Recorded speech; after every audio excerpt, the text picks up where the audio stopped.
Thanks y'all for watching the previous video. Please watch that before this one. Last thing I want to say is there could be fat stranding. There's multiple lymph nodes enlarged here.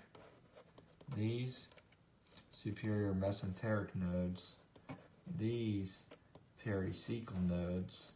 Some of these are blood vessels, as we can see, like some are blood vessels, but some are lymph nodes. This is a lymph node, that's a lymph node. Then there are appendicular lymph nodes.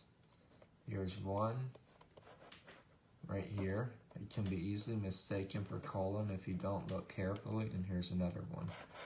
And again, like I said, you always have to check with the sagittal plane for lymph nodes, because you gotta see it here in the sagittal plane, that's a lymph node.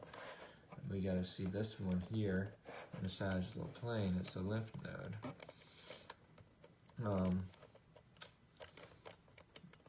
Again though, 2 days later, the appendix has some air in it, so it's not completely obstructed, even if it's partially obstructed.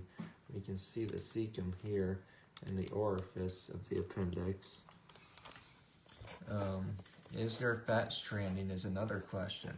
There could be some fat stranding here, but I believe that this is all blood vessels. Why do I believe that that's blood vessels and not fat stranding? It looks like fat stranding, but the way they ran the CT scan, you see how that looks like fat stranding, but it's not. That looks like fat stranding, but it's not. These are just where the thinned out blood vessels are running, and we can see how these are blood vessels when we look closely. So these appear to be blood vessels, even though it's that higher attenuation of gray. We can see how it looks like it's moving this way, it's traveling. We'll see it better on the coronal plane, where you see these things here, and they're like traveling out. Okay, so it's like moving, so they look like blood vessels. I know this looks like stranding, but look at the rest of the scan. Okay, that's just how the scan came out. So I don't know if there's fat stranding. There are these prominent nodes here. There's a couple of nodes around here. Hard to differentiate from blood vessels.